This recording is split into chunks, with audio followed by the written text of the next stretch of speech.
Hello. ಇವತ್ತು ನಾನು fruits custard recipe ಮಾಡ್ತಾ ಇದ್ದೀನಿ. ಫಸ್ಟಿಗೆ ನಿಮ್ಮ ಹತ್ರ ಯಾವ್ಯಾವೆಲ್ಲ ಫ್ರೂಟ್ಸ್ ಇದೆ ಅದನ್ನು ಸಣ್ಣದಾಗಿ ಹೆಚ್ಚಿಟ್ಕೋಬೇಕು. ಸದ್ಯಕ್ಕೆ ನಮ್ಮ ಮನೆಯಲ್ಲಿ ಮ್ಯಾಂಗೋ ಇತ್ತು, ಹಾಗೆ ಬನಾನಾ, ಹಾಗೆ ಡ್ರ್ಯಾಗನ್ ಫ್ರೂಟ್ ಕೂಡ ಇತ್ತು.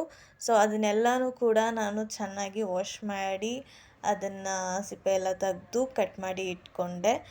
So this is actually favorite for my parents.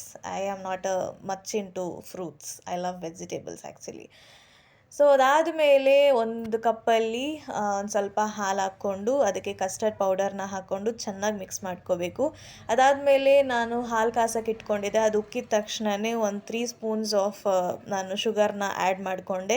ಅದಾದಮೇಲೆ ನಾವು ಆಲ್ರೆಡಿ ಏನು ಬ್ಯಾಟರ್ ರೆಡಿ ಮಾಡಿ ಇಟ್ಕೊಂಡಿದ್ವಿ ಕಸ್ಟರ್ಡ್ನ, ಅದನ್ನು ಇದಕ್ಕೆ ಹಾಕಿ ಚೆನ್ನಾಗಿ ಮಿಕ್ಸ್ ಮಾಡ್ಕೋಬೇಕು. ಯಾವುದೇ ಥರ ಗಂಟು ಇರದಿರೋ ಥರ ಮಿಕ್ಸ್ ಮಾಡಿಕೊಂಡು, ಅದಾದಮೇಲೆ ಯಾವ್ಯಾವ್ದೆಲ್ಲ ನಾನು ಫ್ರೂಟ್ಸ್ ಕಟ್ ಮಾಡಿದ್ನೋ ಅದನ್ನೆಲ್ಲ ಕೂಡ ಇದಕ್ಕೆ ಆ್ಯಡ್ ಮಾಡಿಕೊಂಡೆ. ಹಾಗೆ ಚಿಯಾ ಸೀಡ್ಸ್ನ ಕೂಡ ನಾನು ಹಾಕ್ಕೊಂಡಿದ್ದೀನಿ. ಆ್ಯಂಡ್ ಲಾಸ್ಟ್ ನಾನು ಡ್ರೈ ಫ್ರೂಟ್ಸ್ನ ಕೂಡ ಆ್ಯಡ್ ಮಾಡಿಕೊಂಡೆ.